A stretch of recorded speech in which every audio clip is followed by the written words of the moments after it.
Hello everybody and welcome to Time Traveler's Coin Exchange. Tonight we're going to have an episode of The Coin Vault Has Opened. It looks like it's going to be episode 63. I pulled out two rolls of wheat cents. They should all be wheat cents. We get the occasional memorial and Indian head cent. But these rolls were from about 15-20 years ago when I was doing lots of bag searches of 5,000 count wheat pennies and roll searches, and these were meant to be the better coins. Some of them turned out to be clean, damaged. I wasn't as experienced as I am now. Still have a lot to learn. So we will get to it here. But I opened up the first roll here, pulled out the first one. It's a kind of a low grade 1956p here, somewhere in between AU, like a high AU and a low MS. But this one looks like it's possibly a gradable coin. I do have the light on here just because I feel like we're probably going to have to zoom in a bunch tonight, just check out different mint marks and whatnot. And so when I get really close with the microscope, it gets really hard to, the coin gets dark from the shadow. So I do have a light on here directly kind of shining on the coins, but you'll be able to see the details better that way anyway, so should be all good. But hope everyone's having a good night. We have almost made it to the weekend. Got some pretty nice coins in the mail today. I was just listing a 1934p and MS66 and the 1935S and MS65. Both of them were really nice coins. I was actually kind of surprised I couldn't find, it was probably just machine damage, but the 1935S had a lot of doubling on it. Here we have, I think I want to zoom in on the mint mark on this one because I can see it's probably just some machine damage like I was just talking about. But the 9 there definitely looks like there is some machine damage on it. That's not as much what I don't know, the mint mark down at the bottom, I almost feel like I can see the light shining off what looks like another little line there. Let me turn my other screen towards me so that if any of you all start talking, I can hear or see what you guys are saying.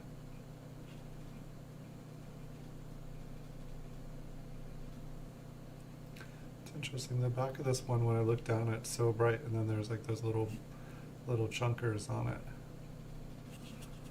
Alright, I think I'm going to try to use this to zoom in here. We'll just see if I can. Maybe not. I almost thought it looked like there was a little shelf on the west side of the D, but I don't see it. We can try zooming in if my microscope is kind here.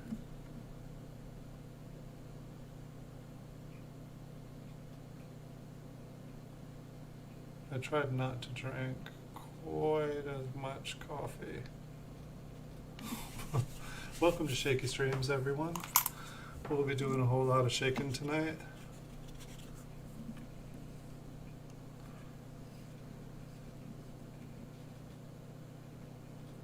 I just need to get a little stand that I can go up towards the microscope instead of holding it. It almost seemed like it was better when I just held it in my hand. This one looks like there's kind of a die crack on Lincoln's head there. Looks like a lethal crack. We do have a pretty big die chip here on the reverse that actually sticks up off the coin there. Pretty nice. I'll stick this one here in a flip.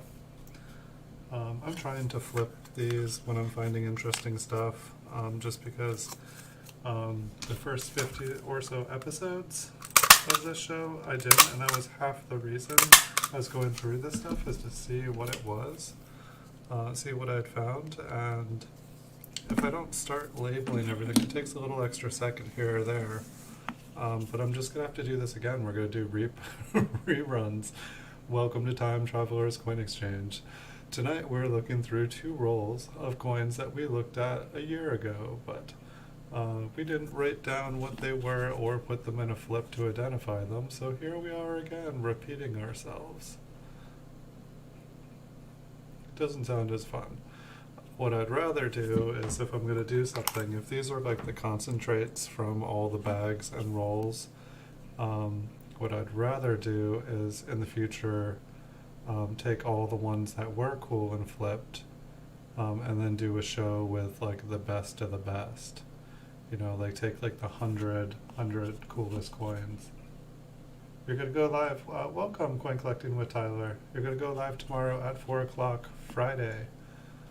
Awesome. Did you get to 1,000 subscribers? You've been working hard. You can do it. You can do it, friend. I believe in you. And do you have an Instagram account? I didn't know if I already had your Instagram. But I was also curious about Logan, because someone was trying to like send me video chat, and I was like, who is this? And I was like, you know, obviously not just accepting a random video chat from someone. But then like I saw later that the person's name was Logan, and I was like, he wasn't trying to send me video chats, was he?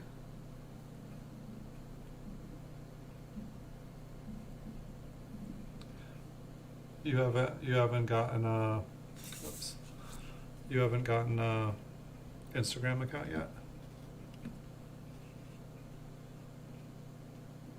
This one looks like it just has a little bit of, I think I could move the microscope a little closer too.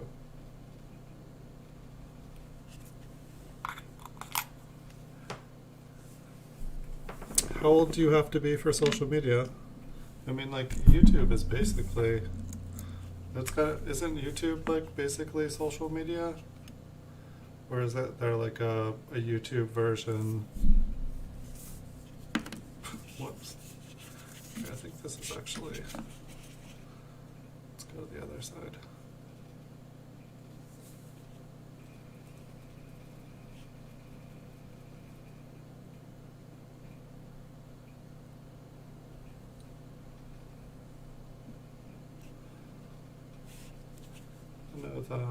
The D there, I mean, there's definitely some machine doubling here.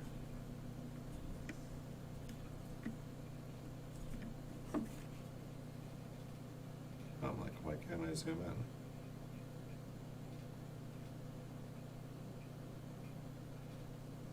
in? That just looks like a shadow. That looks like damage. Okay, I've seen enough.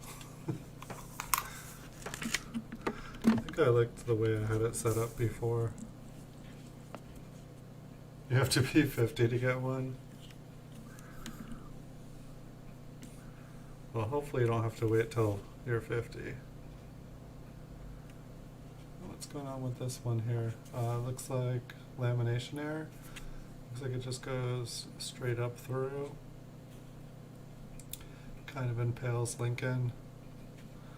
I swear that all the things that happened to Lincoln, if like pennies were voodoo dolls and Lincoln was alive, oh my goodness. The poor guy. Alright, so we'll flip that up. And so it's like basically just like an improper metal mix or just a flaw in the metal there.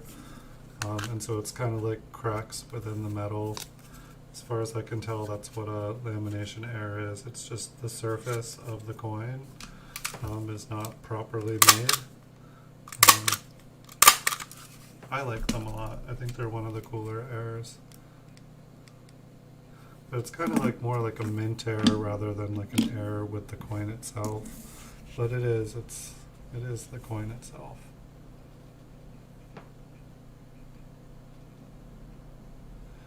Here we have a Liberty error, and so it's basically just a chip of metal that gets stuck in between.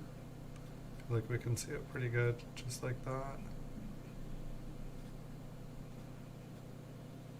So we'll flip this one up. These ones actually seem to sell pretty well on eBay. You know, only, you know, a few bucks, but if you take a coin, you know, that you probably, you know, paid a penny to 5 cents for, like $2 to $5, it's not that bad. It's not that bad at all.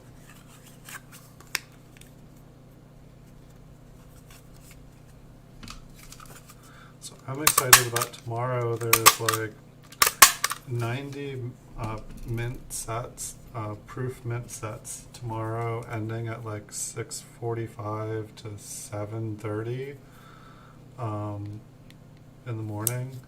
They're like unopened. I think I'm like winning like 8 out of 10 of them right now. But if I win at least 2 of them, that's 20 mint sets, 100 coins. Here's another Liberty Air. If it seems like they're common all of a sudden, no, I'd find like 5 or 6 of these maybe in a bag 20 years ago. And by the time it was like 10 years ago, I was not even finding any more in bags. Like people were just picking them clean. But if I do end up winning at least 2 of them, if I get 20 unopened sets, I'm probably going to send them in to get graded by PCGS and would do my first bulk submission. I'm a little bit afraid I put like 8 pretty nice bids on them, and I'm like, I could probably only afford about 5 or 6 of them right now. And I'm like, what if I win all 8? What am I going to sell quickly though? So I might be having a fire sale if I do that, but I mean, it'll be like a blessing and a curse, because like even if I wasn't going to grade them all, like I could resell them easily. They're worth, they'll be worth more than I could probably pay for them, because when you have so many of them like that, people, they don't, people just want one. Hello. Your brains are supposed to be inside your head, Lincoln. What on earth? It's like Mars Attack, Lincoln. Yes. Yeah, that's my first Mars Attack air. And we got a die chop on the reverse, so we got a double air coin, front and back. That's kind of cool. Maybe I'll sell this one to be able to buy those mint sets. Wow, look how big his brains are. It's like I'm not quite, let's zoom in a little bit, like, why not? We got the time, we got the coin, we got the microscope. Yeah, it's like a die crack that comes out. Oh, I'm like hung up on the little stand. I'm like not touching the coin. And then there's a die crack. I've never seen this particular one at all. And we got his brains just coming out. Smart guy. Not smart enough to keep him inside his head though. Oh gosh, it's another horrible Lincoln joke, isn't it? Yeah, that's what happened to him, huh?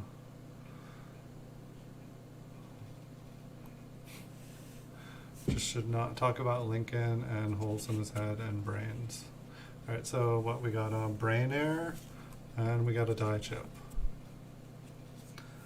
So, kind of a fun one. And a die crack. So we've got a die crack that goes like in a circle. I've never seen a die crack go in a circle around like a brain-like blob on Lincoln's head. Just odd. Fun coin.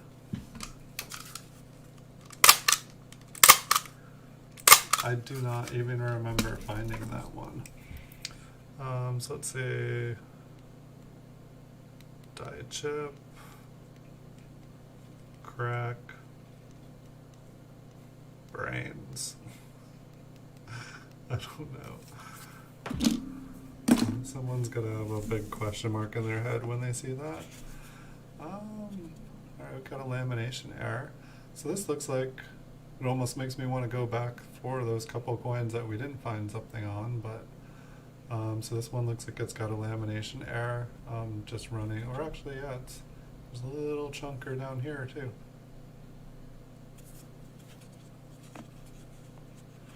But that last one, the brains on that last one was, well, yeah, hold on, we're gonna have to like look at that one again, because I've seen like multiple die cracks on Lincoln's head, but I've never seen like a die crack and thing that just looked like brains coming out of the back of his head.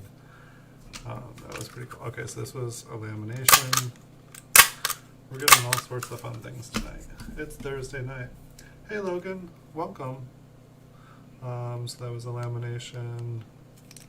Hey, I had a question. Were you trying to send me video chats on Instagram, like maybe a week ago? Or are you connected with me on Instagram? Because someone I thought was just random, which maybe they are just random, was trying to video chat me. And then I noticed their name was Logan, and so I thought I would ask you if that was you. I guess I could have asked them if if it was you. But welcome. Let's see, the rim on this one looks a little bit flat or funny or just kind of round and smooth. I think the coin's probably, maybe it's a little off center and just worn down. What do we got here? What is that? We've got a bugger. It likes the light. Alright. It flies too, okay.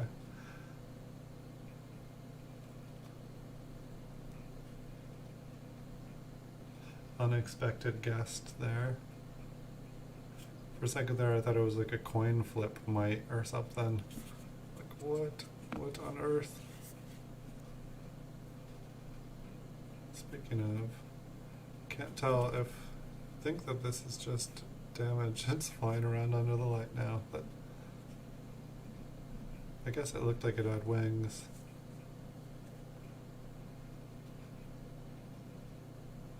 Yeah, it's like some of these coins, it's hard to tell. I mean, even underneath here, like, so it's like flat on this side.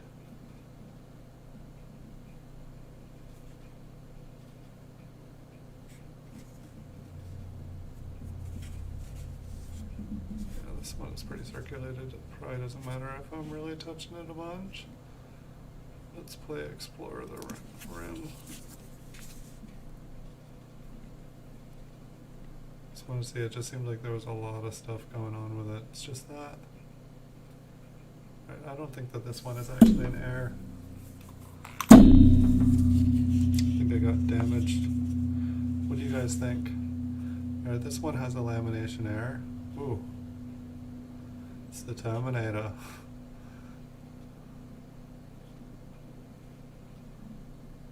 It's Arnold Ham Lincoln. It's the Governator. The Presidentator. Just reminds me of like that part in like the original Terminator where like it was like awesome, state of the art special effects back in the day, but like Lincoln's or Lincoln Arnold, which it's crazy that he was like the governor of California too, but it's like he's like, you know, like Arnold in the first one was the Terminator, and so he's got like, he's been like all beat up and his like eyeball has all been like ripped out and he's just got this glowing eyeball. This one kind of reminds me of that. It's like his face is all chewed up, but it's Nair. It's almost like somebody like colored his eye red with a pen there. Maybe it's just like a little bit of copper impurity. I'm not sure. Hey Sav Weber, welcome. Welcome, welcome, welcome. It seems like this roll here is mostly kind of errors. So that one was a lamination error again. But we'll see. We've had a couple lamination errors here, a couple die chips, a couple liberties. That one, is that just a die crack or is that just another lamination error? You know, it's more mild.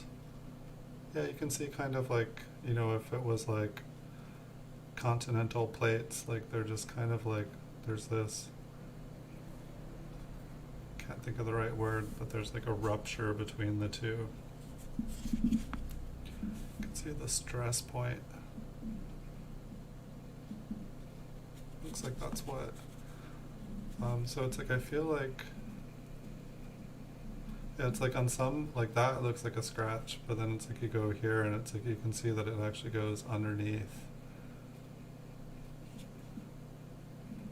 Coin is pretty well circulated. How's your night going, Sav?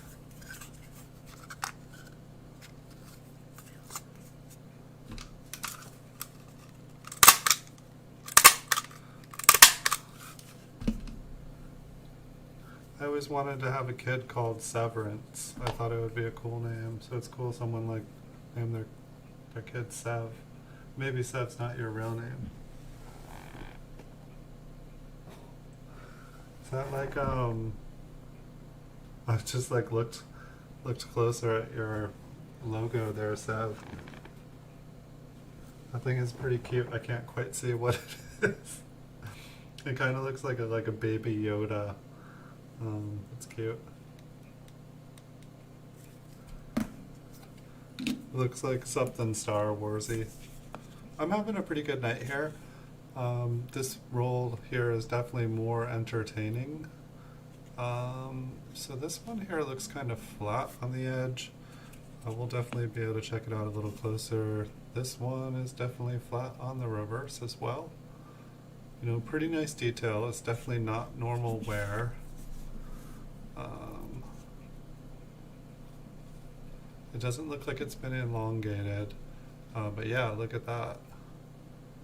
You know, it just gets bigger and bigger and bigger, and then it gets smaller and smaller and smaller.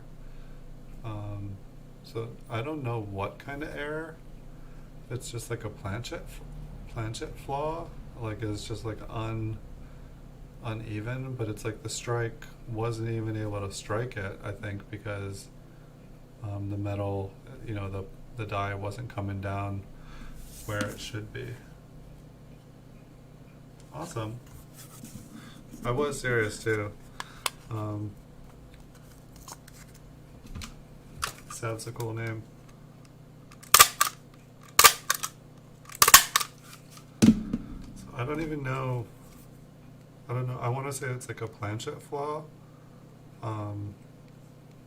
I honestly don't know. I've never really seen one. Usually when I see them like that, it is like a train or a hammer hit it. Oog. This one's a lamination peel. And so, you know, there was, you know, kind of like those other ones where there was like cracks. But this little piece here was kind of like a crack, like zigzags back and forth there. But then it got lifted over and bent over backwards, or at least that's what it looks like to me. Awesome. Yeah, you can find, and then there's even some down here. It almost looks more like a chalk marks. You know, I haven't really found these in modern pennies, but I feel like these must still happen in, you know, Lincoln cents. I have to imagine that these still happen in memorials.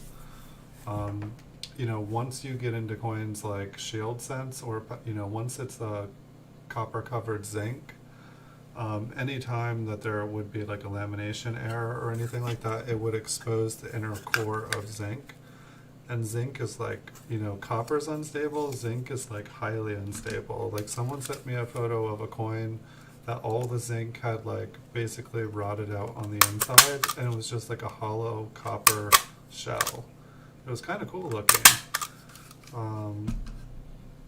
But so yeah, so instead of a lamination error, I think these ones are called lamination peel, because it's when, and then I think that sometimes the peel actually comes off.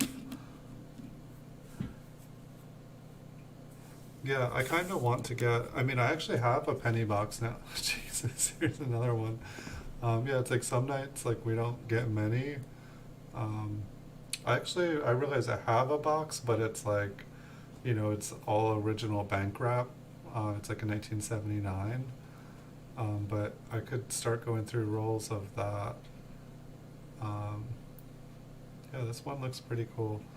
Lincoln is definitely cracked. Like this almost looks like a piece of a peel that maybe came off. I think that part there is still there. And this looks like it peeled back here.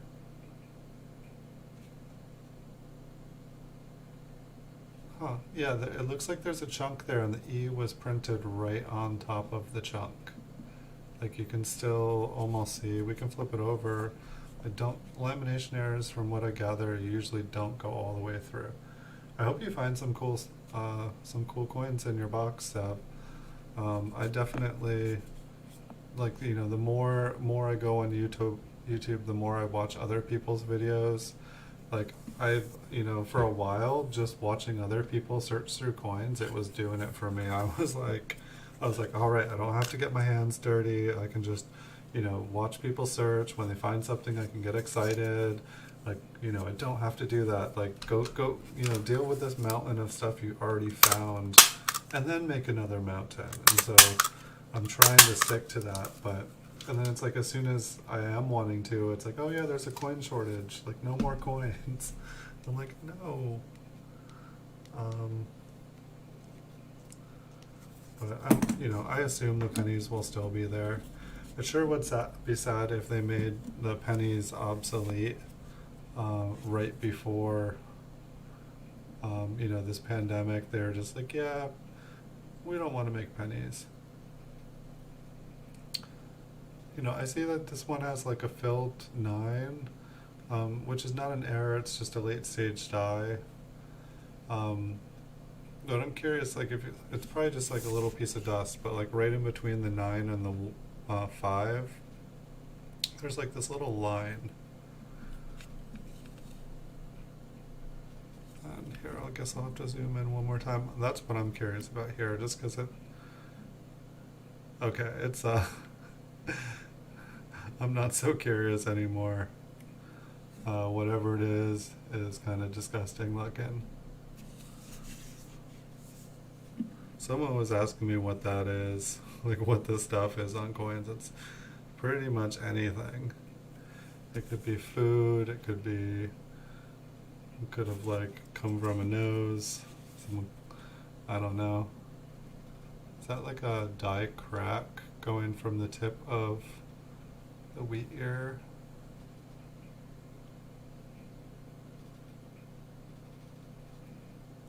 Nice. One second, yeah, that does look like a die crack. I don't usually see die cracks there. Like usually like right at the base of the wheat, like right about where the coin is centered in the screen right there. Usually right about there I'll see a little crack. Yeah, like I was almost just, gonna be like whenever I go in the grocery store, like, hey, can you just give me a couple rolls? Can I, here, I'll give you 8 quarters. Can you give me some penny? It's like, just keep it small, do like a couple small hunts, but, I want to like fire up my Rydale.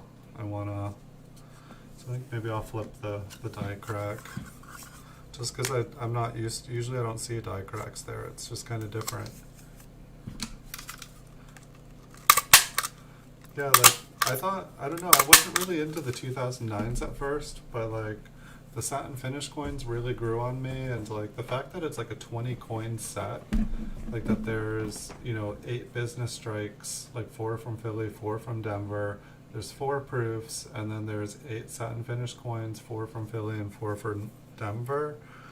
I was just like, wow, this is actually a harder set. Like it's bigger, you think of like 1982, when they transitioned with the copper to the copper covered zinc. It's like, I think that year there's 7. I think there's like there's I think there's 7, because there's like there's the small date and the large date, and then for 3 out of the 4 there's 3 out of the 4 there's bronze ones, and then there's 4 of the 4 are zinc. And so if anyone finds the 8th one, that would probably be worth a lot of money, but I don't think it exists. So this one has a filled 8, so that's not an error. I sure do have a lot of filled digits on coins. But better that I put these aside than didn't put them aside and then found out that they were worth a whole lot of money. Or who knows? I mean, I don't think, even if they became rare, I think that people would still prefer a well-struck coin over one that the machine was doing a sloppy job that day.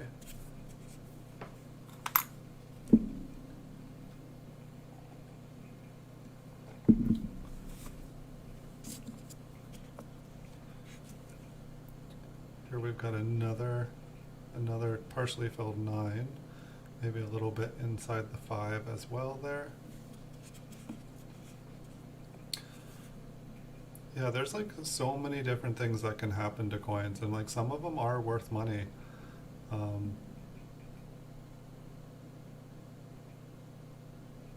You just need 3 more proof ones to finish your 75 to 13 set. Nice. Or when you say 2009S, you just 3 more 2009s.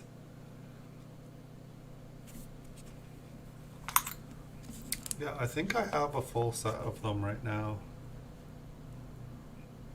Like I did one video of like I had all 8 satin finishes at one point, because normally when I buy the satin finish coins, I sell out. It just seems like everybody is trying, like 2009 seem really popular right now. Like pretty much like anytime I see them at a, you know, kind of a normal price, I'll buy them, and they just seem to sell really quick. I would say like, oh, is this it? Oh no, it's just, I thought I had it clipped. It was like hiding in the edge of this little platform that I have. So this one looks like a lamination error. It almost looks like a die crack, but it's like so deep. It's not usually how I think of a crack. And then the flow in the metal up here, you can just kind of see that's a little different. But yeah, I would say like 2009s, they seem really hot. Like I definitely, on eBay I noticed you can still buy the rolls. And I Chuck at coppercoins.com, like he has the rolls at pretty good prices, but it's like, the problem with the Philadelphia and Denver is that they get all these spots, like all of them have spots. They either have like white milky spots, or the white milky spots are like black. It's just like the wash or finishing rinse that they used them, and like the Philadelphia and Denver are ugly. Like you have to have like it's almost impossible. Like I've found so many MS66 ones and they're all ugly. I'm not actually sure why, and I actually didn't know that they were super low.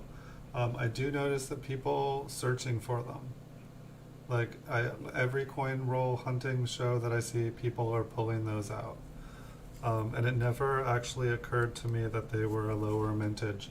I mean, they did split it over, you know, if they were making 8 different coins, if the Philadelphia and Denver were, you know, one reason we just had the financial crash, 2009. You know, the economy was like kind of like messed up. Maybe there wasn't as much demand, people weren't buying as much, people were, you know, they were kind of broke. But I don't know what the official reason is. What I guess my guesses are they were making, each mint was making 4 coins, so that was more time consuming to make 4 different dies of everything, and then because they were making 4 different versions, they probably made less of each. Because it wouldn't make sense to, you know, make 4 times the normal amount. Yeah, and those spots, while they're not pleasing to the eye, they are normal, and they're almost taken for granted for the year. When I first started to get those, and I would get like a graded coin, like that was MS66, and I'd be like, oh, this is all spotted, it's ruined. And it's like, you know, the first couple ones I was just like, I was like, oh, I'm not buying from this seller ever again. That was my initial, and then I bought from another seller, same thing. Another seller, same thing. I would say 99 out of 100 graded coins that I've bought for 2009, the business strike, they have those spots, they're ugly. I think up to an MS67 they're allowed to have those spots, but to be above an MS66 they have to not have the spots. I don't make the rules on it, but like some dates are just so horribly done, that like they have to make their own exception. I don't know what's going on with this one. It just seems like it's kind of smooth. I'm just kind of checking it out. But yeah, like from what I understand, for like, you know, if you have one and it's an MS 64, 65, 66, those spots are not really hurting it. It's if you can find one that doesn't have spots, I would definitely keep that. Like even if it's just like a 63 or a 64, like even if it has like a couple little scratches on it, because you know people like nice clean coins. They don't want spots on their coins. You know, if someone can find some nice batches, but it was just the rinse or wash that they used on them that year. You know, it's like the mint keeps trying to, instead of working with what they know how to do, they seem to keep trying to reinvent everything. You know, they're trying to, you know, make more coins faster, cheaper. You know, technology gets better. This one's got a filled 9. Doesn't really, it's not an error. But it's like they just, you know, they want to make things cheaper. They want to make things faster. They make more money if they do that. But they keep, you know, they get the system down and then they change it and they make all these like messed up looking coins. I mean, like look in 1980, like too, like when they went to the copper covered zinc, you know, those coins, you know, the first 5 years, the surfaces were all bumpy and ridged and like, you know, they were, you know, not very pretty pennies. You know, some of them kind of gave a cool look to it. But as far as like somebody trying to like grade a coin, it just like for me it kind of wreaked havoc on everything. This one's damaged. 1955 D. D stands for damage.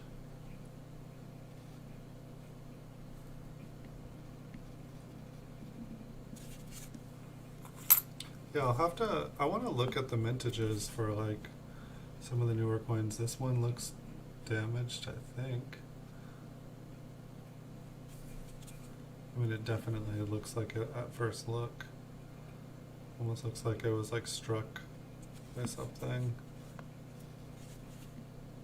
So I was actually looking at like metal hand stamp tools, like, and trying to see if I could find a website where I could buy a stamp that I could just hammer a penny and put Time Traveler's Coin Exchange onto them.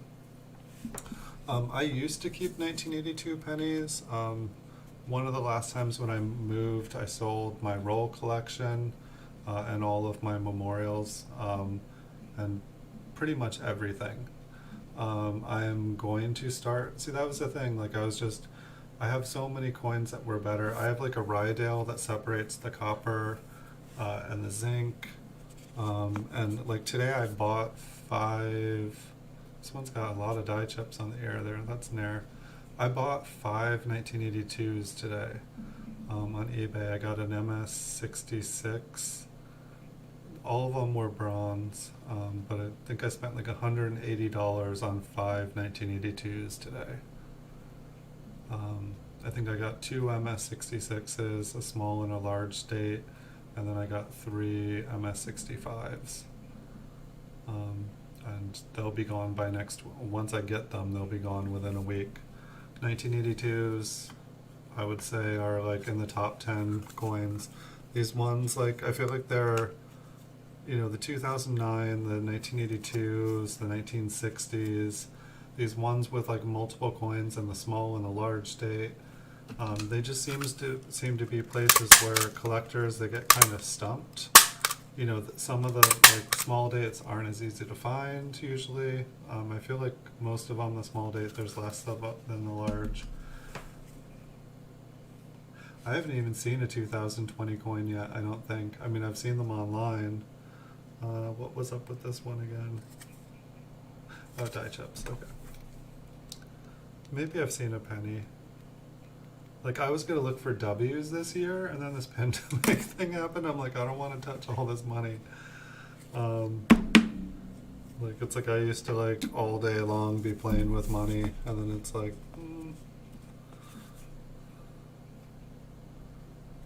So what's going on with this one? I mean, whatever that is, I guess I don't even need to worry about it. Kind of looks like some silver pen when I look down on it.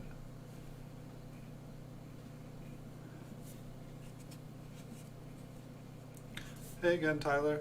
Welcome back.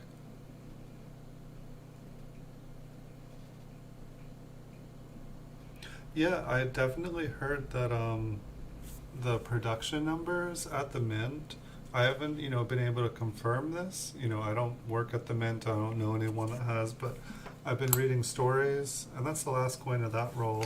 Hopefully the next roll is as good as that one. This one didn't. This one's like a really old looking roll. It's like all yellowed and dirty. This one here, it looks like it says 24S on it. I do not think it's a 24S, but who knows? It's got a brighter looking coin. I can't remember what I was saying. I'll open this up though. I know I was saying that I was wanting to look for W's this year. I was kind of sad not to do that. I think I heard that Jeeping John has found like 7,000 W's or something. It's just insane. Alright, so first, that W looks really doubled.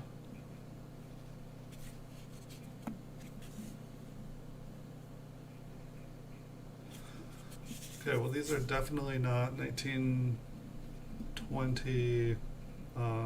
These aren't what they said on the roll, that's for sure. Okay, I think that that is just machine damage.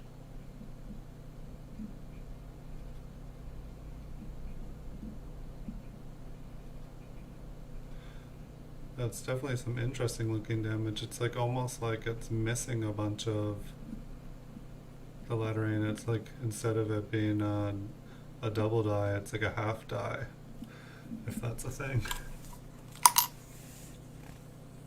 Oh yeah, I remember what I was saying. Hey Logan. Yeah, so I was reading stories about the mint producing less coins this year. A, there's not as much demand. B, well, I guess there's demand now, huh? Now that everyone decided to coin roll hunt through the pandemic. But less employees, social distancing practices, just, for whatever reason, the production numbers have been lower at the mint. And so it will be interesting to see if we do have like way lower numbers for the year. The machines, you'd like to think that they work by themselves.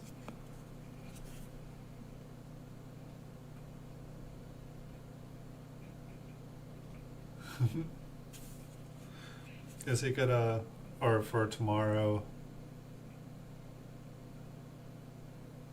Yeah, it would be awesome of you, Tyler, to rate Logan's stream afterwards. That's a good idea. It's like if we were all smart, we would like totally like set up a schedule and raid one of each other's, and we'd just keep everything going in a circle for 24 hours. Wow. This one. Now that whoever cleaned this coin, they cleaned it good. Like look how bright it is. They had the Midas touch. It looks golden. Unfortunately, that's not natural, but I mean, this thing looks brighter than a normal penny. Like it is like the brightest thing I've ever seen. Obviously not the brightest looking penny I've ever seen.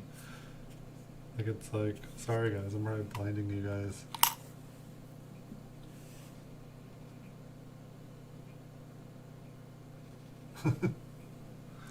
Good, you guys are figuring it out for tomorrow. But yeah, it'll be interesting to see what the numbers are this year.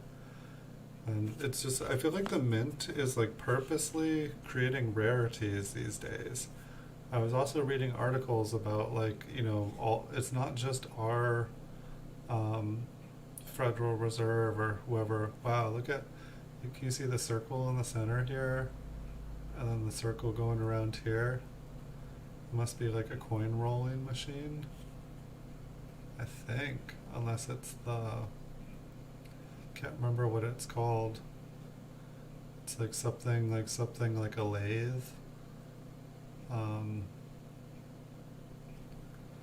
the die, it's like I feel like there's a thing where it leaves like circles on a coin, when they forget to take a part off of the die making process.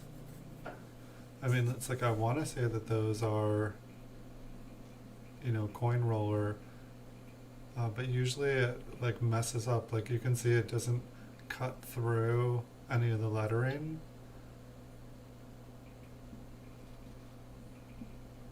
But yeah, but I don't know.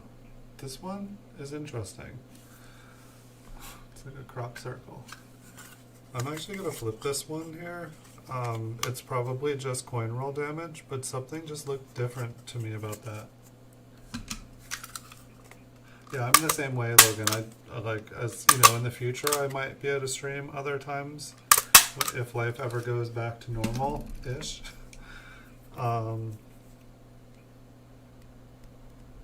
But it's like, it seems like the mints they're producing a bunch of coins so that there's less of each one and making more to collect. It's just interesting.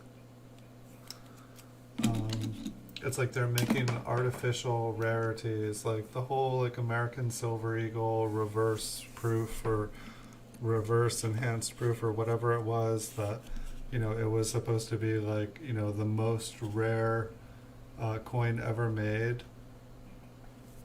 But it's like they decided on a number, decided how much they were going to make, and then made up all this hype. And of course, it sold out in 5 minutes. But what I thought was messed up is like, I feel like they said they were only making 20,000 of them. Or maybe it was 30. But then like it turns out that PCGS and NGC both got 5,000 when it was only one per household. But then the major grading companies get like thousands. It's like who shook whose hand to get that deal? And then the grading companies get to sell those coins off at a huge profit. Like that, like whoever made that deal, somebody made $1 million off that deal. It seemed kind of interesting to me, but it's like basically, they're making like, a whole bunch of random coins, really low mintages.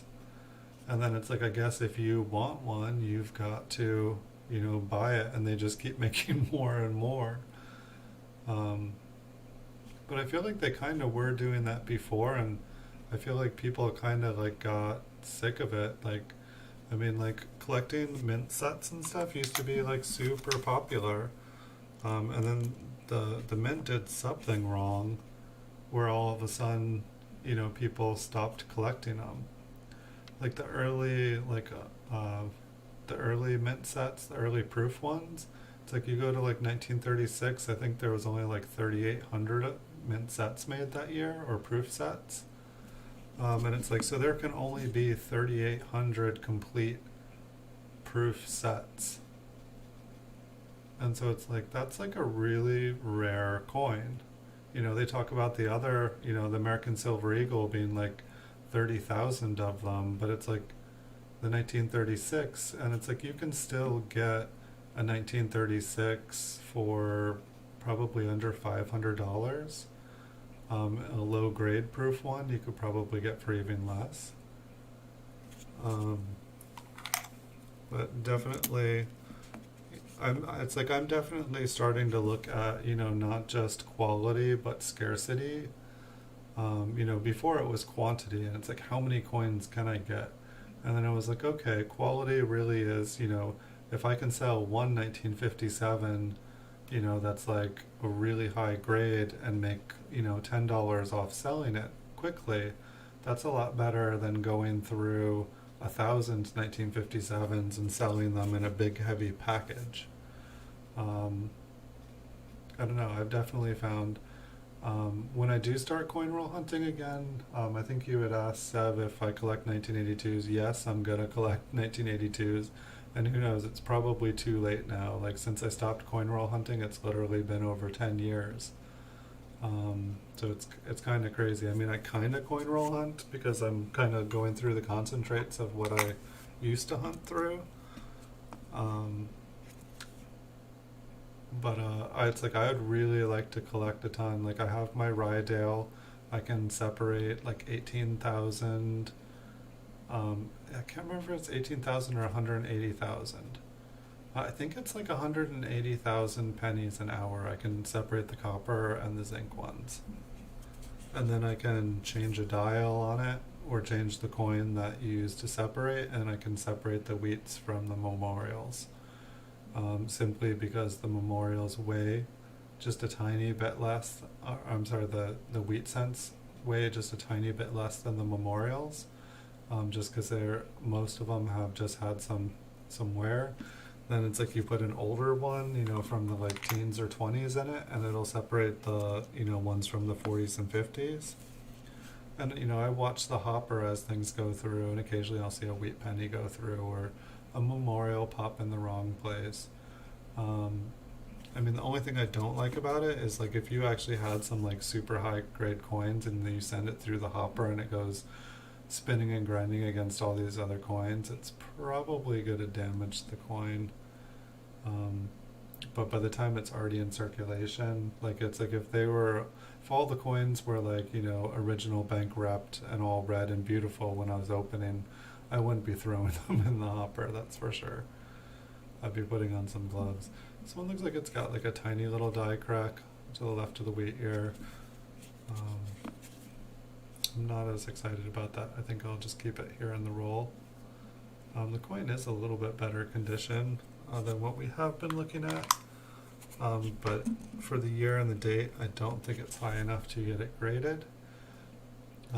It's like I'd love, if I was getting like MS64 and 65s, I'd love to be getting them graded, just to preserve them. But for most wheat pennies, like 1966, or I'm sorry, MS66, like for most of the 40s and 50s, that's like you breaking even. It's like basically when you get like a wheat penny graded, you want it to be mint state 67 to make it worth, it's like if you're just trying to preserve it in the holder, then, get it holdered. But it's like, I don't know, it's just funny. Most people would say like don't get a coin graded unless you think it's worth $250. I feel like most people get coins graded for the wrong reasons. Me personally, I would get coins graded because I can sell graded coins all day long. That's what I do for a job.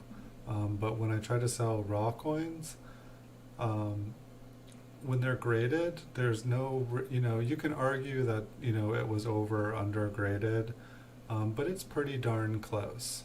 And if there's something major wrong with a coin, you're probably going to notice it. This one's got a little bit of toning.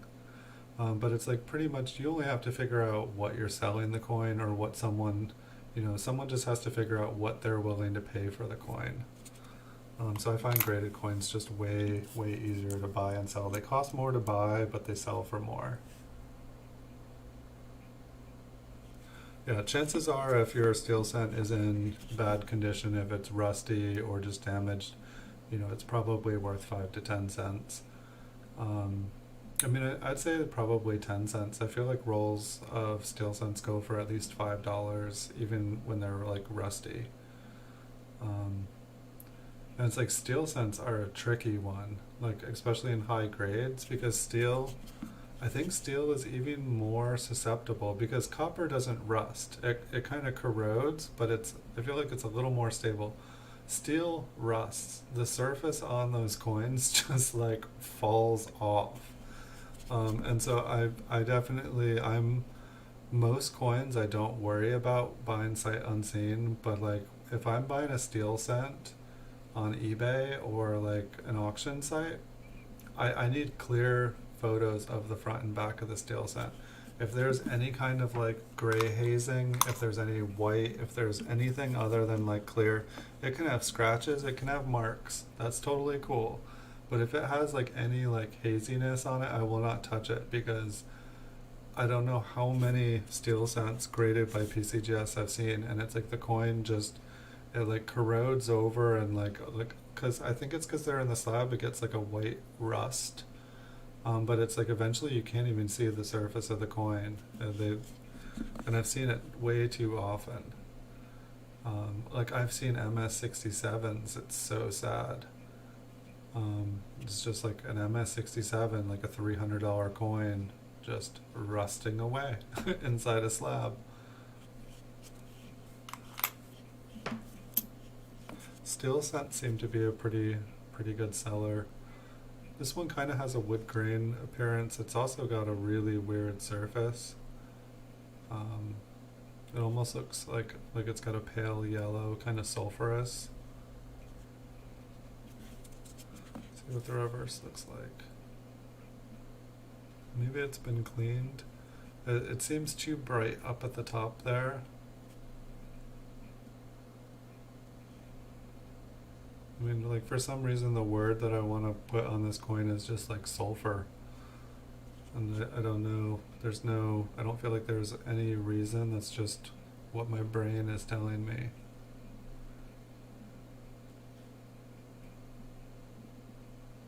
It does have some pretty good details. What was the date? 28. It's an interesting one. I've definitely seen the steel cents go up in value a lot.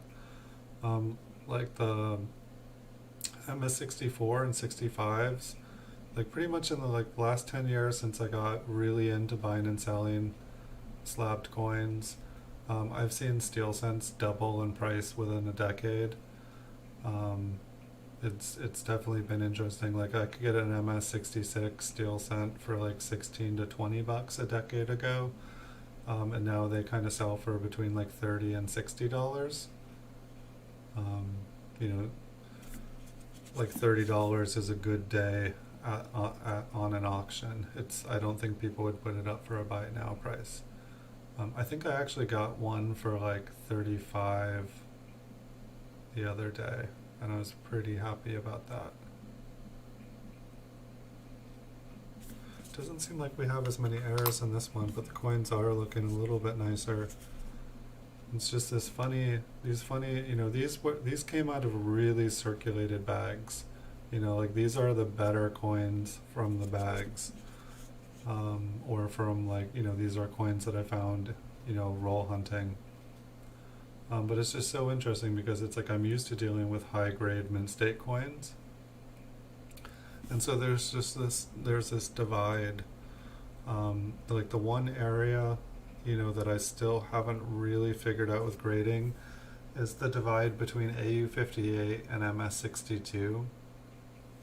Because, like, I feel like some of the coins, they look like an MS64, but then there's like wear on the coin, and I'm like, does that automatically make it an AU58? You know, is this just like a really, really beautiful AU coin?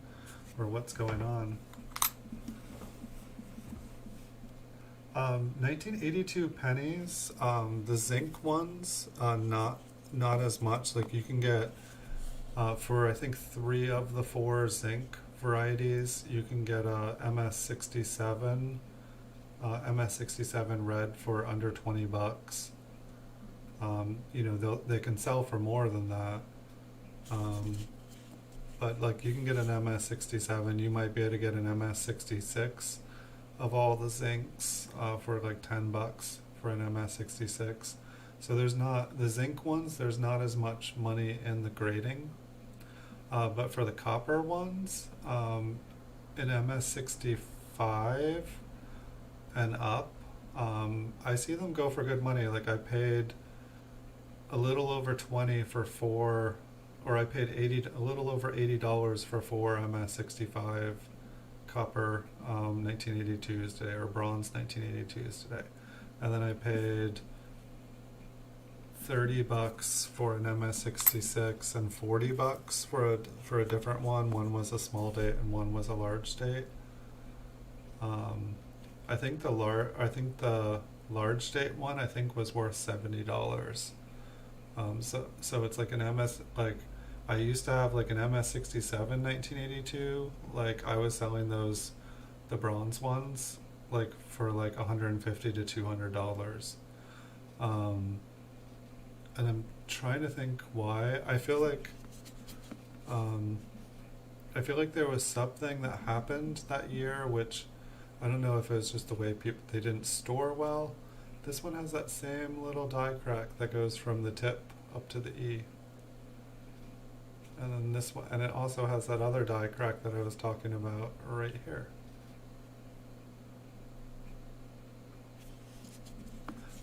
But the copper ones, and I've actually gotten good enough now that like I can tell the difference between you guys will probably try to test me on it, but it's like at least looking at slabbed ones, high grade ones, I don't know about once they're toned or damaged, but looking at the mint state surface luster of a 1982, I can tell a copper one from a zinc one. Which I think most people usually use a scale, from what I understand, to weigh them because they weigh two different amounts. But it's like I can tell that by the way the copper flows and just like different kind of characteristics on it. And so oftentimes people say if you were to get 1982s graded, but you didn't specifically ask them to attribute, small or large states, or if it was copper or zinc. I see a lot of coins come and they're graded and they just say 1982P, 1982D. And so a lot of people will be trying to get a specific one so they won't buy it. But it's like I'll be able to spot that one of them is like a copper and the one that's just not attributed. And then it's like I'll know that I can resell that for a lot more money. So those are always things that I look for. But yeah, I was actually starting to look at rolls, use a kitchen scale. That would work right there. I don't have any 1982s. Next week when these other ones come in, pretty much my 1982s sell. I think I have some MS64s still kicking around. But my MS or my 1982s, they sell quick. It's like whenever I see them, I buy them. If it's over full price, I can't. I buy coins to sell coins. So it's like there's plenty of coins out there I'd love to have, but there's no meat on the bones. There's nothing. It's like some coins. I mean, there are some coins that like I will buy at twice, the PCGS price because I know it'll still sell. There's just so much demand for them that it's like, I don't necessarily feel great about charging that much for them. Like spending twice as much the price to sell it for 3 times the price. But it's like people will be like, when are you getting another one in? When are you getting another one in? And it's like, I can have one in next week, but it's really expensive.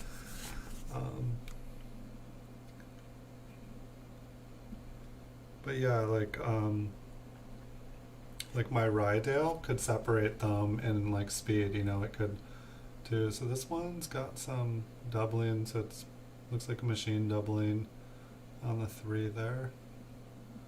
Nothing to get excited about. You can see that how worn the die is, how the lettering is just getting pushed farther and farther towards the rim because it's just striking the coin so hard trying to make a nice example when it's not doing that good of a job. But yeah, I was actually trying to see what kind of rolls, because maybe that was it. Maybe they didn't make, I'm trying to remember, did they not make mint sets for 1982 and 1983? Is that what happened? So like usually collectors would like get high grade ones from the mint sets. They would scour through all those for ones that hadn't been all scratched up. But I feel like there was like a combination of things, so there just isn't a ton of nice rolls. I feel like they didn't store well for 1982, so like almost all the 1982s I think are like spotted or something. And I haven't gone looking through, I used to put aside all the 1982s. But for, like I spent $180 on 5 1982s today. So like, I'm like, well, what if I just bought a couple really nice rolls of raw ones and got them graded myself? Why do I keep, buying them off someone else when I can just do it myself? And I imagine what I'm going to counter, because I feel like I've heard really nice clean rolls of 1983 are hard to get. I haven't tried to do it. I just hear it. And so it's like my main place of getting stuff is generally eBay or other auction sites. I don't, all the coin stores around me went out of business a long time ago. I don't really have that network. Basically, everything's online, sight unseen. And so that's one of the reasons I've been buying so much stuff is I've just been kind of feeling out all the different stores, all the different sellers, basically buying stuff, not even expecting it to be good, just putting out my feelers, finding out what everybody's kind of thing is about, so that when I do start doing a lot of grading it in the future, I'll know who basically has the good stuff, and who is just going to send me, their rejects. Which I don't, like, as far as like mint sets and stuff, I've actually been impressed with the coins I've gotten. I expect, most of them have been gone over multiple times before. Like somebody bought, like, I still don't know if they were just up too late at night or what happened, but someone bought like $800 worth of stuff from me, and then they were like, no, I don't want any of it. I was like, wow.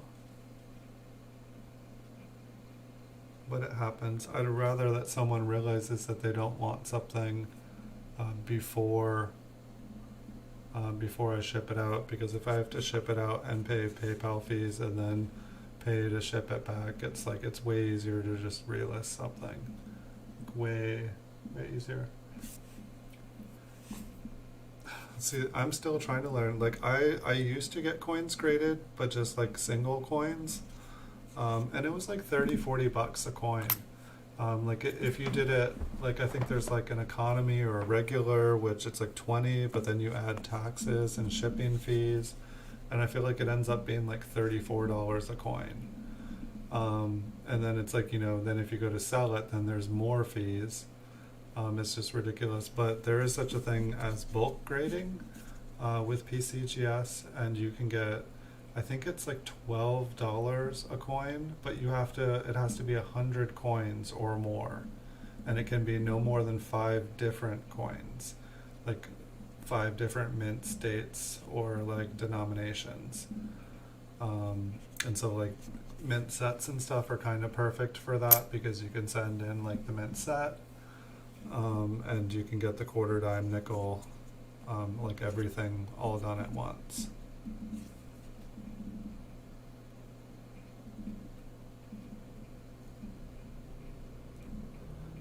But so that it's like an investment, and then all the coins that you're sending in has to be worth enough afterwards to still be resellable.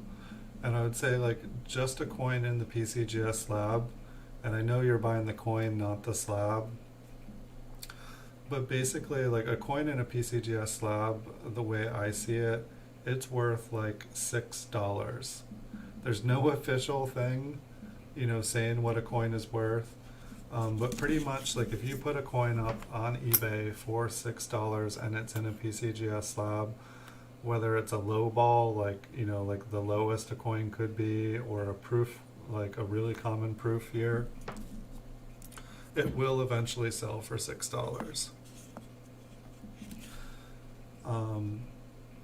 So it's just kind of interesting. Like you could have like a coin that's worth 50 cents, and because it's in a PCGS slab, someone out there will be willing to buy it for various reasons.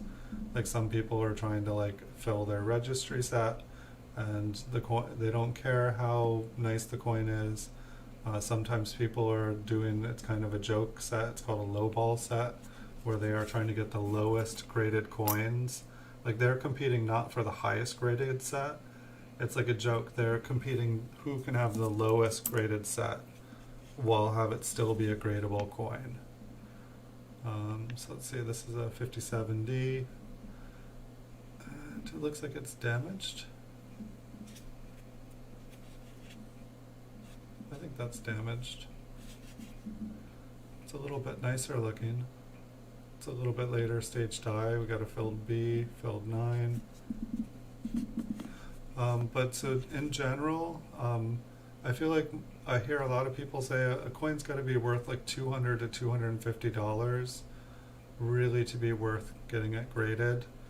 Um, Me personally, um, I guess it's because of the margin of what you pay for the coin when it's raw, to justify, being able to do. But a coin that's been graded, you'll probably be able to sell it for more, because the person buying the coin will be more confident in what they're paying for. Um, so they're, if it's like confirmed that it's a 64, they're going to pay the 64 price instead of haggling between a 63 and a 64. But yeah, grading's expensive, and that's like, it's like I'm saving up right now to do my first bulk grade right now. And that might get totally messed up. Like I have like high bid on, there's these mint sets, 1958 proof mint sets ending on eBay tomorrow at like 6:45 to 7:15 tomorrow morning. And there's 9 sets or 9 groups of 10 sets each of 1958 proofs. I think I have like high bid. Who knows? Maybe someone outbid me on all of them while I'm here. Let me check.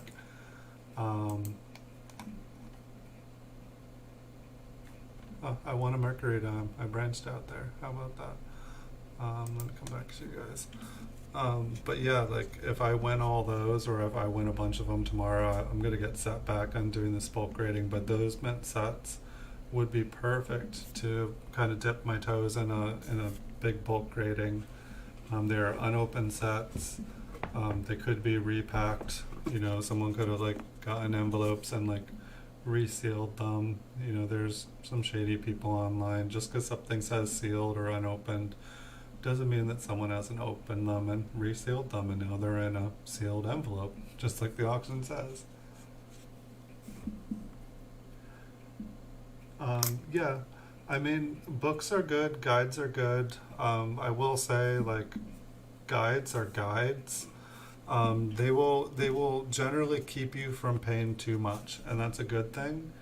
One thing I have noticed, is that when I was going by guide prices, I never was able to buy some coins. And so like I realized, okay, I would, every time the auction would come along, I'd pay guide price and I'd get outbid. And like eventually like I'd be like, getting outbid. And eventually I would be like, okay, I'm gonna like just pay $5 extra. And lo and behold, I won it. And then lo and behold, I put it up for sale and it was gone. Someone else was willing to pay $20 more.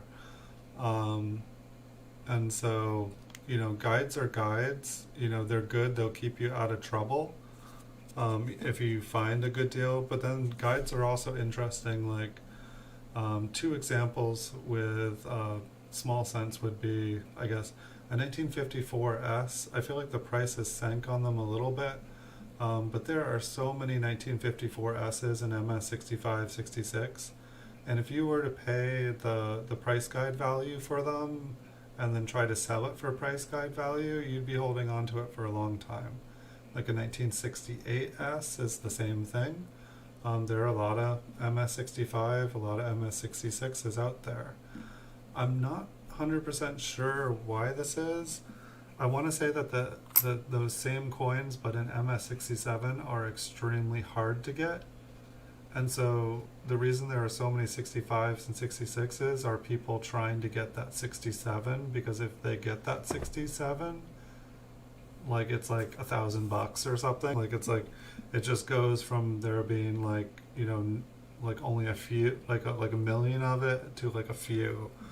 And so there's like some coins just have that like jump. And I don't think I have a 1954S 67, so I don't know what the price it actually is. It's just not coins I'm familiar buying and selling. Same with the 68S. I'm guessing it's probably 68S, I would guess maybe like $300 or something in 67. But like the 66, not so much. But guides are definitely good. The number one thing that I use, I'll definitely use PCGS. I'll check what they say a coin is worth. Like if you're on eBay and you're looking at a slab, the last 8 digits on the slab, you can go to PCGS.com. On their front page, there's a place where you can verify a coin slab. And if you put that number in, it'll tell you what the coin is, it'll tell you what the price is. And so it's like if I'm just quickly trying to do my research, like if auction's ending soon, I'll check it out. And if like it says, oh, it's a $200 coin, and the coin's at $50, I might not even do any more research. I'd be like, okay, even if I can only sell it for 100 later, there's a potential to make some money on that coin. So like PCGS is like really nice just to be able to look up things, but it has gotten me into trouble sometimes. Like an example would be a 1938 S over S. When I bought it, it was an MS66. When I bought it, PCGS price guide told me it was worth $500. And this is a variety, so it's an RPM, and so. But by the time I got it, apparently someone else found a bunch of MS66 ones. And by the time it got delivered to my house a week later, PCGS was telling me it was worth $150. And I had spent like $300 on this $500 variety. And so it's like, and then books themselves, if you have last year's copy, there are trends, the market goes up and down. I like to think of it as ocean waves. When I'm selling coins online, I try not to be the cheapest person selling, because that's what I used to do, and I'd lose money every time. Like by the time I did my taxes, I'd be like, oh, I lost money this year. Funny. But it's like if you price your stuff not at the lowest, but like maybe like the third lowest, it's kind of a good place to be, because when the market starts to like kind of ebb up, when supply goes down and the market goes up, the people at the bottom will sell out instantly, but then it'll continue to go up and up and up. And you want to be at that place where everyone else is kind of like all of a sudden sold out, and then you're kind of the new market price. Market price is what the market is willing to pay. You can write all the numbers in books you want, but it's what someone is willing to pay. That's what auctions are all about. Sometimes the price of something that's sold has nothing to do with even what it is. It's just two people playing who's got a bigger wallet at an auction house, like who wants it more. We all wish we could find ourselves on the receiving end of like two people's competing wallets. I loved it when I used to sell on eBay. There was someone that would come on and their username would be Bill Gates something, and that person, anytime they bid, they would win. And I'm like, is this Bill Gates? Like, he's like buying everything off of me. He never loses. Like, if I saw Bill Gates bid on something, Bill Gates won. Like, I was like, wow. I just think it was someone's clever username, but and I feel like it intimidated other people too. But I don't think, I guess they can't see who they're bidding against, but I could.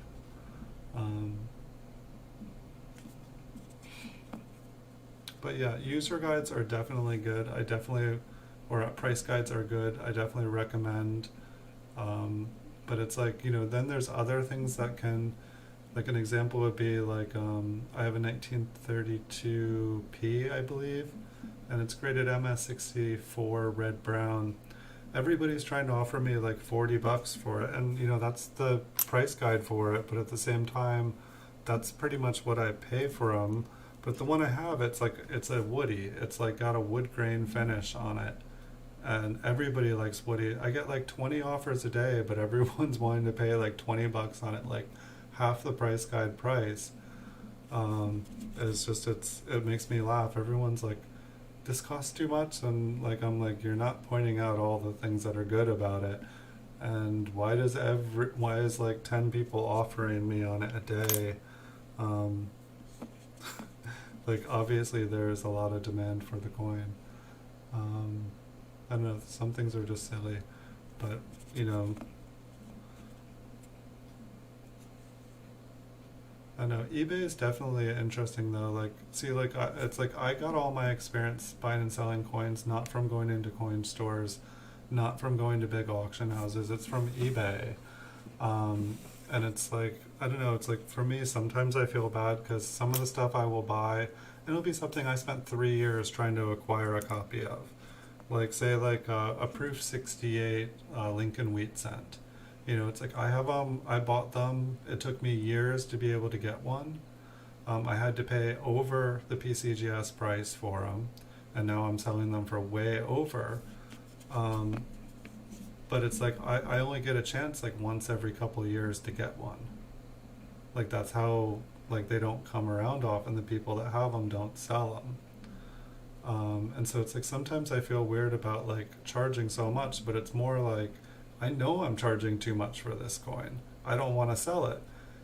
If you want it so badly that you're willing to like give me like 2-3 times what the price guide says it's worth, I guess I'd be willing to sell it to you and then wait another few years and hopefully win one again, but at the same time have to like take the risk that the price doesn't catch up with them, and like I end up next time it comes around I'm paying twice as much as I sold it for because all of a sudden everyone else realized that yeah, these are really nice coins, and the market just hasn't caught up.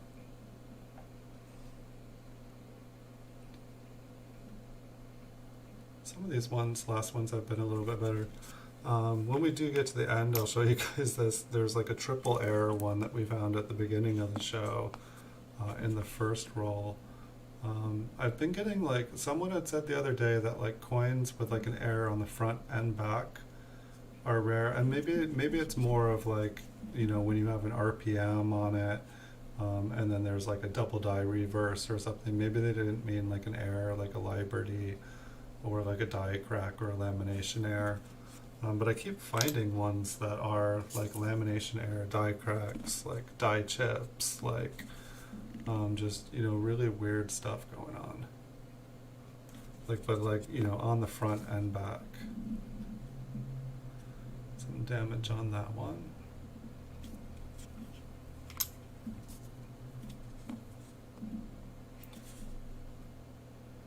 Yeah, so it's going to be interesting, like, pretty much like tomorrow morning, I'm either gonna get outbid on all these proof sets, or I feel like I'm winning 8 of them right now, I think, but I can only afford really, I mean, I could like find some money some way, so I can only really afford to like win like 5 of them.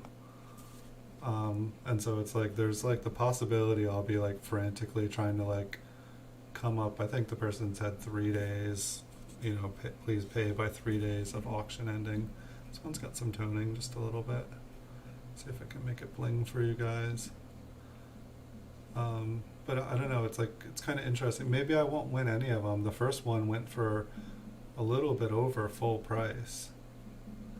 You know, like if I go and look at all the cheapest unopened ones on eBay and other places, it pretty much goes for, like, the first one went, like there were 10 auctions each for 10 sets of proof coins, like 1958s. And the first one ended 3 days earlier, and whoever won that, they paid like above full price. They could have bought 10 other unopened sets. But I feel like they were paying to get it priority to them before these other 9 sets ended. And they're going to know basically, okay, what are the coins like here? Were they taken care of? You know, are they all just repackaged junk? And that person's got to have knowledge for the other 9. So I feel like everything's either it's going to be like cold tomorrow and no one's going to bid on them, or they're going to go for like crazy prices. So I'll just have to see. This one looks pretty nice. Don't even think I checked what the date was. It goes more looking 56. I know, it's like some of these like higher grade ones, like the luster, just kind of has like a weird look to it. I don't know what it is. I guess maybe I'm used to looking through the PCGS slab.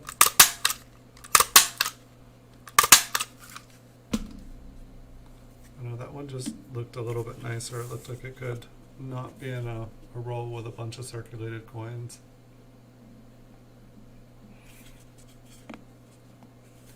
But yeah, tomorrow's gonna be interesting. Like if I win one or two, if I win two, I'm gonna send in the 20 sets and get them graded by PCGS and do my first bulk submission.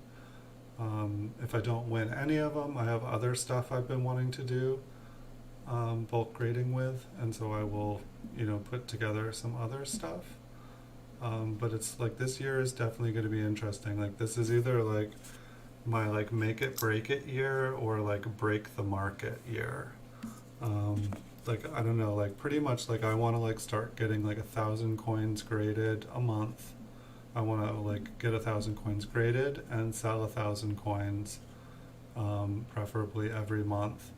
And I just want to get every mint and every date graded, or every year and every mint graded, and just have like 50 to 100 of every one. Just have a nice big inventory, and then just basically be able to buy the best of the best out there, and kind of keep the inventory full. And always be up 100 coins so that I'm never, when the supply and demand goes up and down, I want to make sure that I have, enough to like, ride out all of those curves and maximize on all ends. So let's see. So this is the one. Maybe I can just put it back down on here. This is the one we found in the beginning. And I know it looks weird here, like there's like marks. But those are actually like die cracks. They're actually raised. Okay, I guess we can try to go all the way in here so you guys can see. But it's like they're actually like die chips, and it's like this circular one. I've never seen like cracks go in a circle like that. But it's like literally like Lincoln's like brains are on the outside of his head here, and then there's all these like weird die cracks going around it.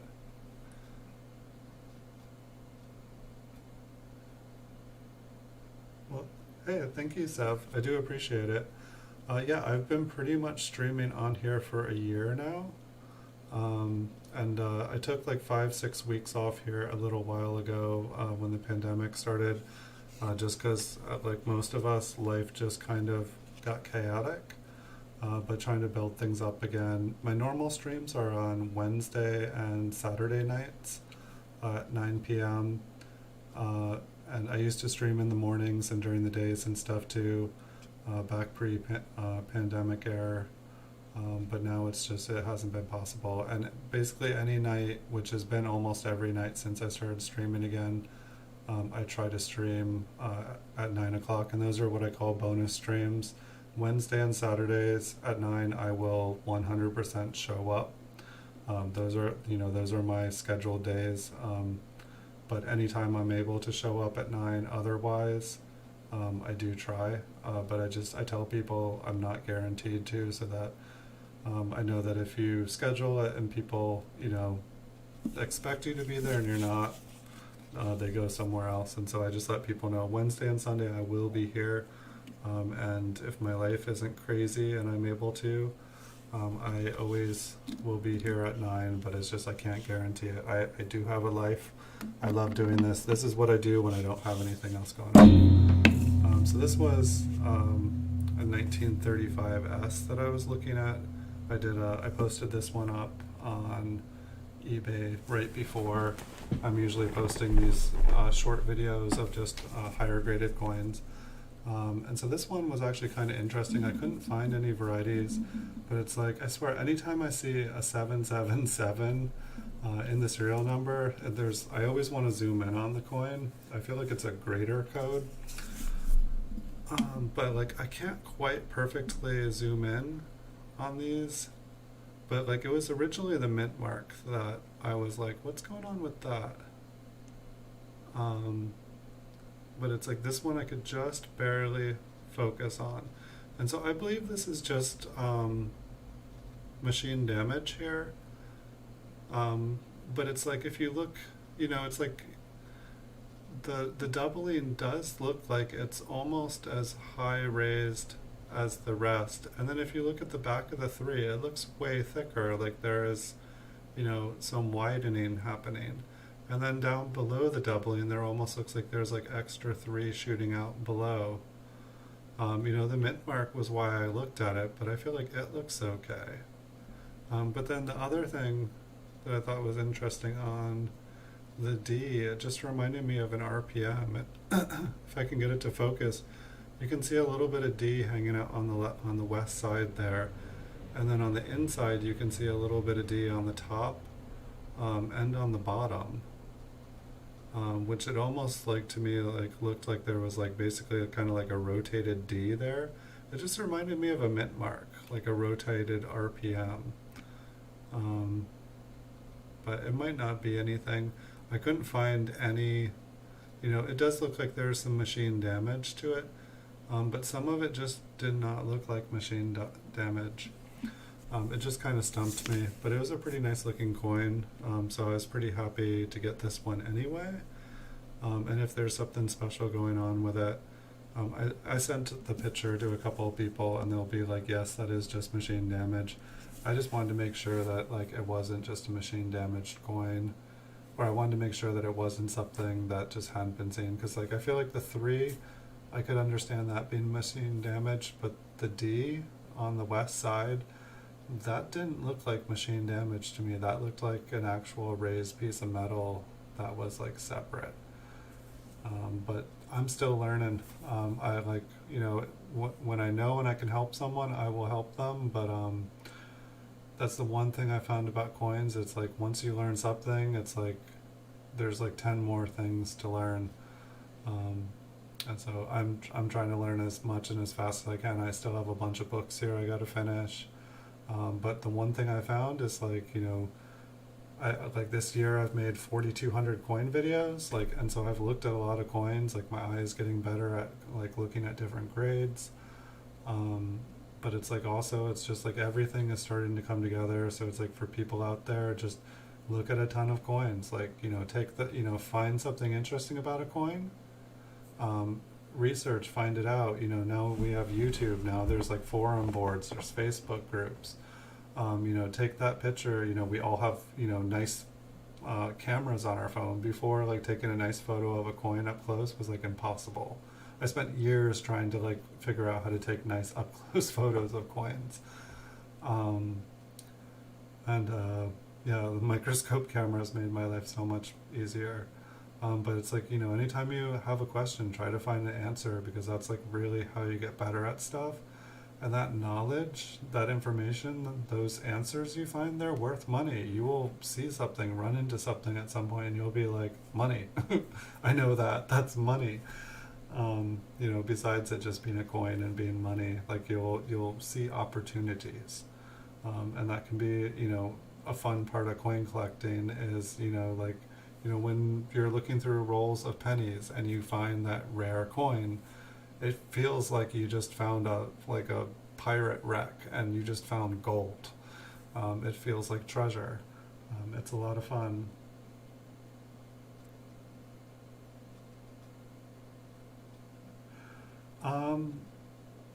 If I wanted a 2020 proof set, I guess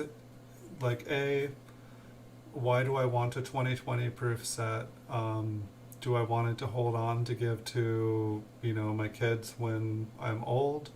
Am I wanting to open it up immediately, get it graded, and try to get a high grade and flip it? I guess I'll give you 2 answers. If for a 2020 proof set, if you would probably be able to get it cheaper from the third party. 2020 proof sets, maybe maybe they won't produce as much because of the pandemic here. I think we were talking about that earlier. So maybe there will be less of them. Maybe it'll be a low mintage year. I don't know. Pretty much with like modern proof sets though, like the answer I'd give you is wait 3 to 4 years to buy the proof set. Like right now, you can buy the proof set at the advertised proof set price at the mint, or you can buy it from a dealer. The dealer probably bought 100 or 1,000 of them. They're gonna open each one, go through, look at it, find the best of the best coins out of them, keep those or get them graded, probably get them graded, and then they're gonna sell off all the ones that, didn't have proof 70s in them. They're gonna buy a bunch of them, and then they're gonna try to sell off all the ones that don't have the few coins that they're looking for, because those few coins that they find and immediately sell, those are the ones that are going to make it worth buying all those hundreds of sets. So it's like you can buy it at the current price that the mint's offering. You can buy basically one of the sets that it's a beautiful set, just like probably the mint would have sold you, but someone has just looked at it, made sure that it's not like the best of the best. And if it's not the best of the best, they'll sell it to you for probably about what the mint would have sold. But what I would do is, if you don't have any urgent, if it's just to have one, wait 3-4 years. Almost all coin stuff, when it hits the market, there's hype. Once that hype fades away, you can buy it for half the price. You can buy it for a third. Like, go and look and see what proof sets, 10-year-old proof sets, 5-year-old proof sets go for. They're way, way, way less. And I mean, it does seem like the price for the more modern ones, like 2016 forward, I do feel like they're a little bit more than the others. Like, I just bought 50, or no, those were Philadelphia ones. Those were business strikes. I don't know. I honestly, if I wanted a 2020 proof set, I would wait 4 years.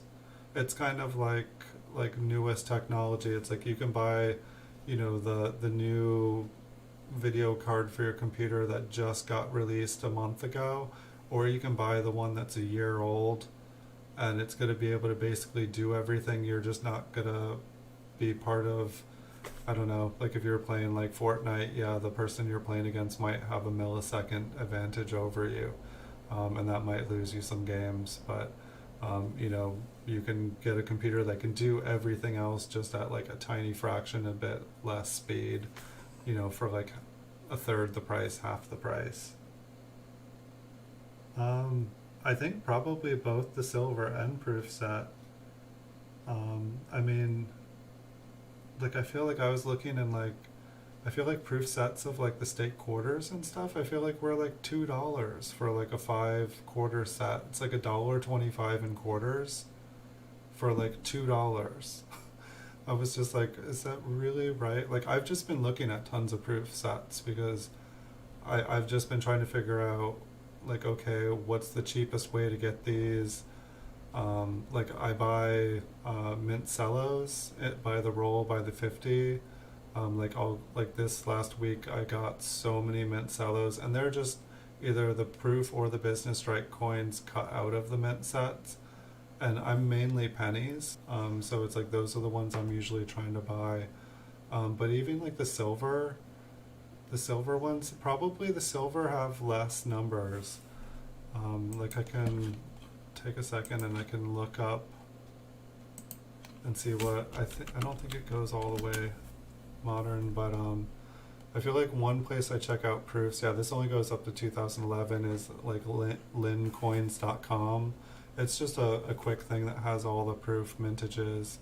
I guess it's lincoins.com and then /set_mintages.htm. But yeah, I feel if I can probably look at the silver against the clad. So yeah, the silvers look like they have about half the mintages of the clad. This only shows me up to 2011. I guess whoever was updating this stopped, or the mintages just haven't been released, which I think that they have. But from this, it looks like silver proof sets are usually about half of the clad proof set. So I don't see any reason why you wouldn't be able to get the silver proof sets as well. I wasn't, when I was doing my research the last month, I wasn't looking as much to see what the price difference is between the silver proof sets. The silver ones are definitely going to retain silver prices.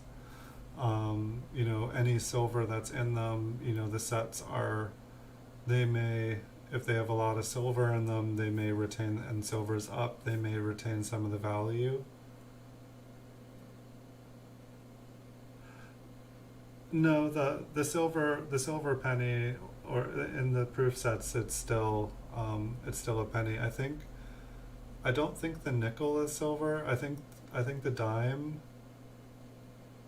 I think it's like the dime, quarter, and half dollar are silver. Um, Here, I'm not, that page I was looking at might have even,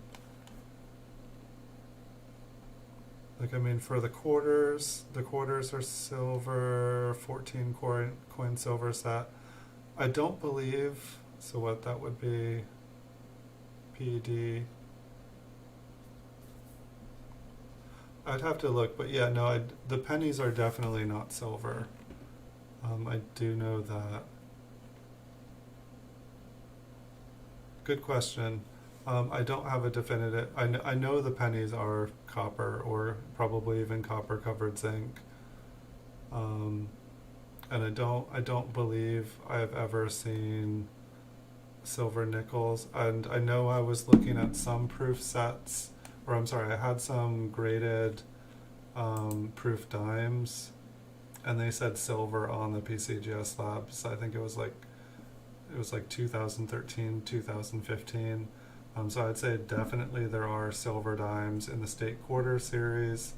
I was trying to complete the state quarters a little while ago, both the business strike and the clad and the silver.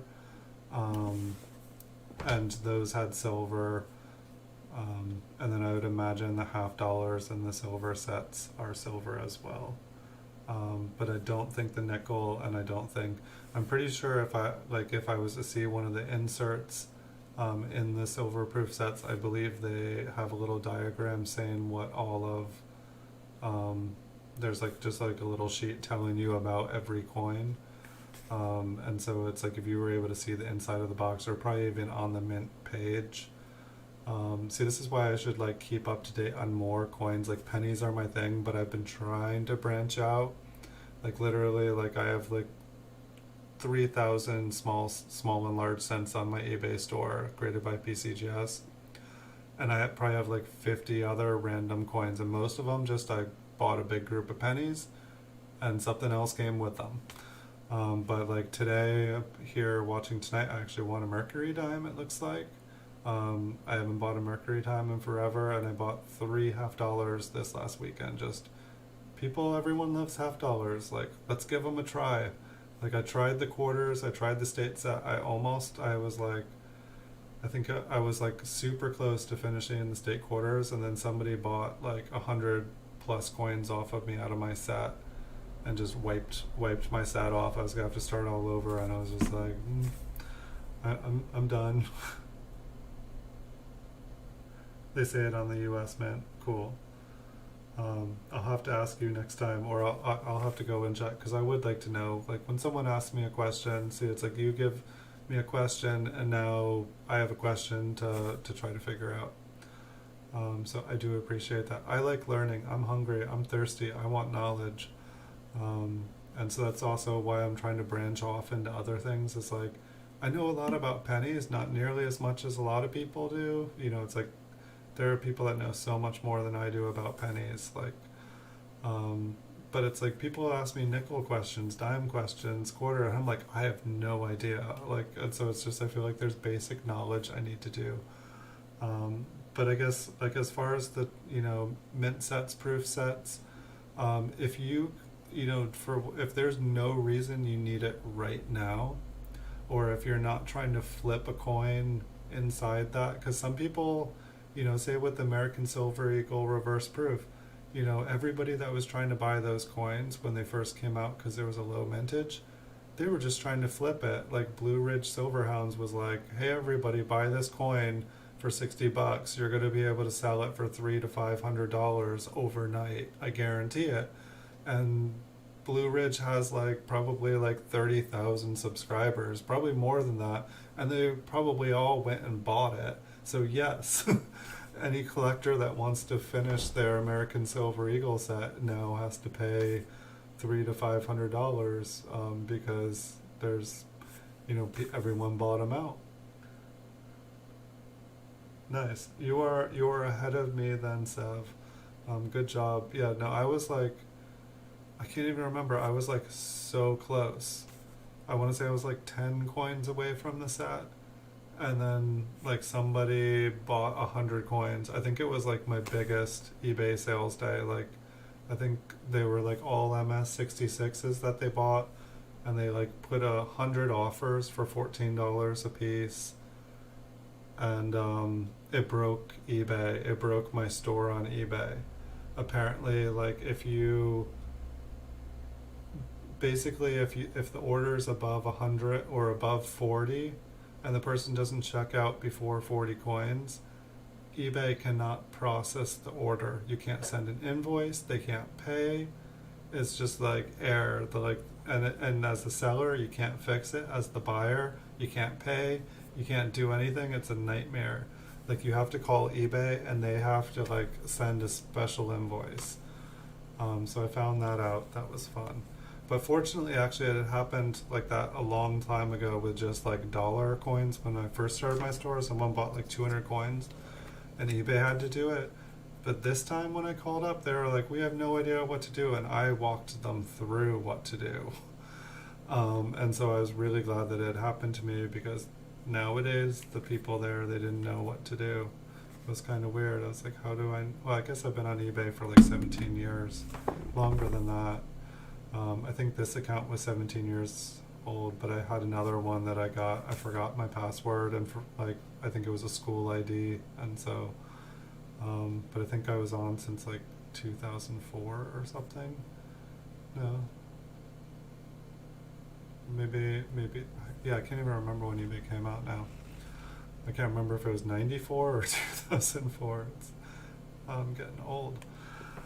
But yeah, nice talking tonight, Sev. Nice to see you, Tyler. Nice to see you, Logan. Hello and good night to all the lurkers and all the watchers and everybody. I know a lot of you guys just like to listen in. But thanks everyone for watching. I will definitely be here on Saturday at 9 o'clock. And I do have a bunch of the mint cellos. I've got 2016 PND. I've got I think an 81, an 80, a 79, a 70, 1970 P, D, and S. I've got a 1964 P and D, a 1963 P and D, a 1960 proof mint cello, 1959 proof cello, most of a 1958 proof cello that got mixed in with a bunch of other stuff, a 1956 Lincoln Wheat Cent proof mint cello. So I don't know which ones we're going with first, but I've got like 20 rolls of mint cellos cut from mint sets, and we'll go through them, try to find some errors and varieties. It should be fun. And I might have a bonus stream tomorrow night. I have a bunch of stuff I need to get taken care of, and so if I'm able to do that, we will have a bonus stream same time at 9 o'clock, but I can't guarantee it until I get everything else done, but I can guarantee I'll be here Saturday. And also, if you guys hadn't seen the giveaways, I do have a couple new giveaways. All the scavenger hunts are still live, just seems like everyone gave up on them. So the GAW 2020 playlist, that has all my giveaways going right now. And in all the new videos, in the bottom of this stream, there's the Gleam.io giveaways. They're $5 cash PayPal. I'm trying it out. I was told that they're a good giveaway server site, and so I put those on there. All you have to do is visit my YouTube, Facebook, and Instagram account. Each one of those you get an entry for doing. You can get up to 5 entries. And if you guys like those giveaways, I think I'm going to start doing them every couple days. So there'll be about 10 giveaways ending a month. And if I see people doing it and people are enjoying them and winning and having fun, I'll start to increase the prizes and increase how many prizes for each giveaway, and that way hopefully it'll make it fun for everyone. But it's new to me. It seems like it's working. It looks like 100 people have entered. But I'd like to get the prizes up to like $100 or something. I know $5 is barely worth people's time these days, but you know, you could buy some coins with them. And so they're in the description below this video for sure, and on all my new videos, and I'm slowly going back and updating things. But do look for more of them as well. There's 2 of them open right now, and if you guys are watching, enjoying the videos, check out the scavenger hunt ones, because while you're watching a video, if you hear the phrases, you can win the prizes in the giveaway videos. So thanks everyone for watching. Wish you guys a wonderful night. I will see you guys all in the future. Good night, make America great again. Thanks for lurking. Good night, Sev. Good night, Tyler. Good night, Logan. Good night, everybody.